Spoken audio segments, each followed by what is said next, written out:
In 1990, a highly classified Polish intelligence operation was conducted in Iraq. The mission of the operation was to assist in the withdrawal of 6 American operatives who were a mix of CIA and DIA officers investigating Iraqi troop movements in the lead-up to the Gulf War. You might be asking yourself at this point, why would the CIA turn to Poland, a Cold War enemy by all accounts, to help extract its operatives from Iraq? After all, this is 1990. The Berlin Wall had only just come down a few months earlier. The Soviet Union was still in existence, and Poland was yet to formally confirm Lech Walesa as its first democratically elected president. What happened? Our story begins on August 2nd, 1990, when Saddam Hussein's tanks rolled across the border into Kuwait. At that time, 6 American intelligence officers from the CIA and DIA were on a covert mission near Kuwait's border with Iraq. And as the Iraqi army advanced, they found themselves on the wrong side of the front line. However, since they did not have diplomatic cover identities, they could not seek assistance from the US Embassy.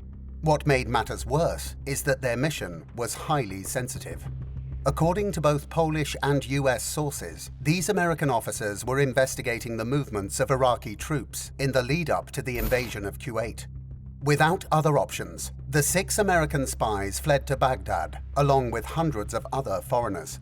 They moved from place to place, trying to stay ahead of Iraqi intelligence, but their predicament quickly became very dangerous.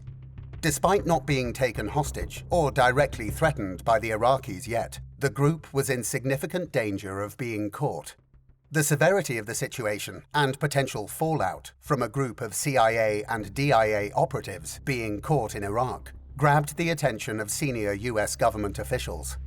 The issue was discussed in meetings of the National Security Council, and the then CIA Director William Webster was asked to keep the White House informed of every development in the operation. What made things worse is that the CIA was caught in an uncomfortable situation, as without their own resources on the ground, they needed to rely on allies to help in the extraction of their assets.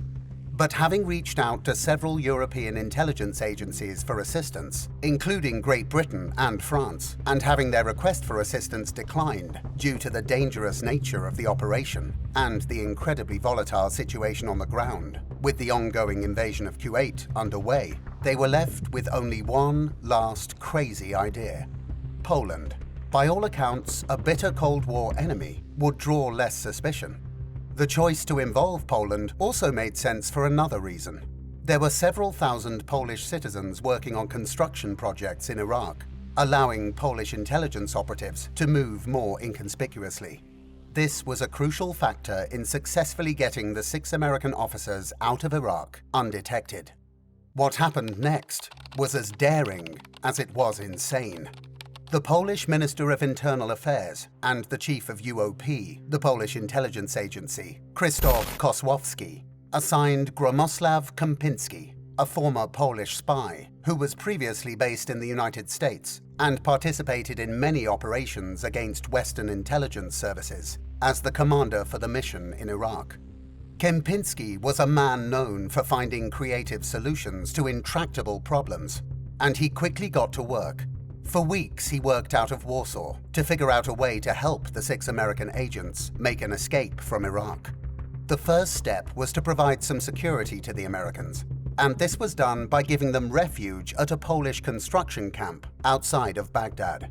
The longer the mission took to plan, though, the more difficult it became. The situation in Iraq changed daily. Saddam Hussein, the then president of Iraq, wasted no time in imposing strict travel restrictions on diplomats and establishing military checkpoints on all highways following his invasion of Kuwait in 1990. The only foreigners allowed any freedom of movement were those working on government contracts, a group that included many Poles.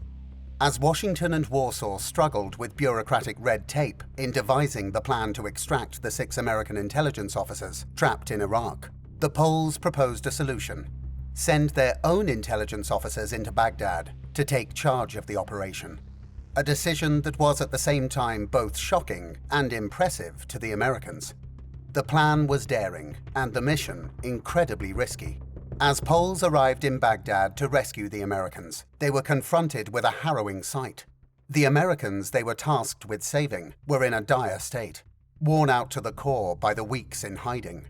They were in real danger, and the Polish officers knew they had to act quickly to get them out of Iraq alive. Despite the Poles' past as Warsaw Pact spies, they felt compelled to help their former enemies. As one later put it, "Most of us weren't believers, just professionals. Besides, these guys were CIA guys. If they were caught in Iraq, that's the death penalty. We said these guys are our colleagues. We had to help them." They knew that if the Americans were caught in Iraq, it would mean certain death. The stakes were high, and there was no room for error. With little time to waste, the Polish officers got to work, providing the Americans with fake passports from a Slavic country. But there was one problem. The Americans couldn't even pronounce the names on the passports they were given, which would blow their cover, so they were ordered to remain silent in the presence of Iraqis. The Poles then scoured the city, studying the roads and checkpoints to find the safest route out of Iraq. They experimented with different identities, assuming roles such as driver, journalist, and diplomat. But the risks were great, and danger lurked around every corner. Despite the immense pressure, the Americans remained disciplined, working with their Polish rescuers.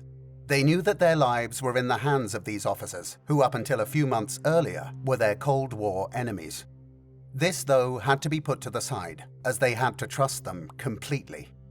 Finally, after several weeks of living in constant fear of discovery, the Poles received a signal that they had to move quickly. They were informed that people had started to ask questions. To make the plan work, though, they needed the help of some Polish civilians to get the job done. One man in particular caught their attention: a Polish technician. Just weeks earlier, on August 18, 1990, this man guided a convoy of 13 buses carrying Vietnamese, Filipinos, Germans, and Poles to Iraq's border post at Trabil, where the plan was to cross into Jordan. However, upon arrival at the border, he saw that the crossing had turned into utter chaos, with thousands trying to leave the country. In the midst of the confusion, he took a walk to cool off and stumbled upon a small gap in the border fence. As a technician, he quickly untwisted the wires, creating a gaping hole. And with that, in just about an hour, 430 people from 13 buses successfully slithered out of Iraq through the breach in the fence and into Jordan. As word of his heroics quickly spread through the Polish community in Iraq, his feat caught the attention of the Polish intelligence officers charged with rescuing the American agents. They approached him to ask for his help. He agreed. After several weeks, the Polish officer leading the escape arranged for their departure and sent a cable to Warsaw, which was to be relayed to Washington to inform them of their plans to leave with the Americans. However, at the last minute, a cancellation message arrived due to the Americans' lack of exit visas from the Iraqi government in their counterfeit passports. Washington demanded that they obtain the necessary visas, which would take several more weeks to resolve. Despite the setback, the officer persisted in finding a solution and prepared for another departure. On the morning of the planned operation, at 2 a.m., the Polish officer sent another cable to Washington, notifying the US government that they would move at 5:30 a.m. However, a reply arrived at 5 a.m., advising them to cancel, this time due to the CIA's objection to the Polish officer's presence.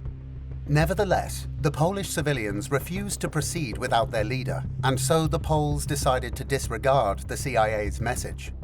As the sun rose, the 6 Americans piled into a convoy of cars, together with their Polish handler, and headed off, north, to Turkey, a distance of just over 500 kilometers, or 300 miles. During the drive north, the technician, similarly to the Polish intelligence officers, attempted to teach the Americans in one of the cars how to pronounce the Slavic names on their passports, but was unsuccessful. Many of them had strong Midwestern accents, causing the technician to worry about encountering a Polish-speaking Iraqi. You may find this unlikely, but consider this. In the 1970s and 1980s, thousands of Iraqis had studied in Poland. This was a real risk. A nightmare that could blow the whole operation if it came true. A nightmare that soon became a reality just north of Mosul. At a military checkpoint, an Iraqi officer approached one of the cars and examined some of the passports. To the surprise of the technician, the officer spoke in flawless Polish, exclaiming how fortunate he was to see his dear friends. The technician's heart raced as he leapt from the car and, following Slavic custom, embraced the security agent with 3 kisses on the cheeks and a warm bear hug. After exchanging pleasantries and admiring his Polish, they chatted about the weather and the state of the world. Recalling the passports, the technician urged the Iraqi officer to inspect them. However, he kindly replied that there was no need, as they were friends, and could proceed without issue. A narrow escape. But the road to the border was still long. The risk of encountering another Polish-speaking Iraqi meant that the team decided more drastic measures needed to be taken. The Polish officer halted the convoy on a desolate stretch of highway closer to the Turkish border and strode over to the technician's car. He took out bottles of Johnny Walker Red from his bag and handed them to the American passengers. "Drink," he said.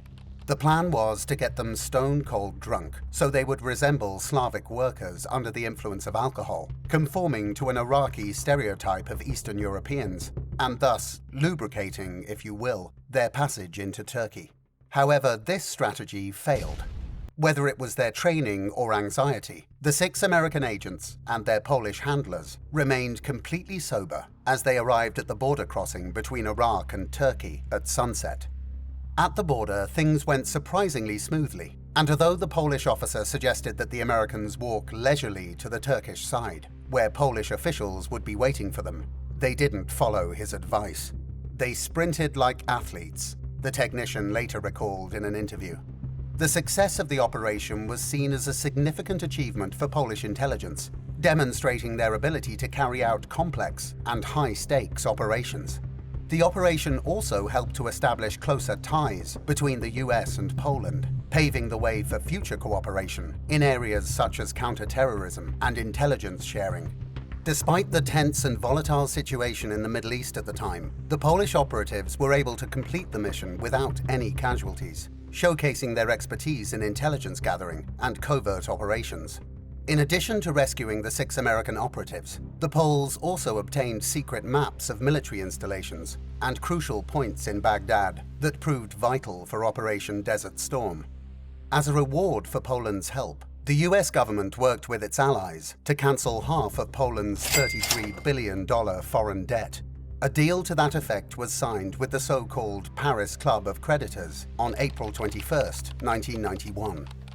If you enjoyed this video, please do support us by hitting the like button and stay notified about our upcoming videos by subscribing to the channel.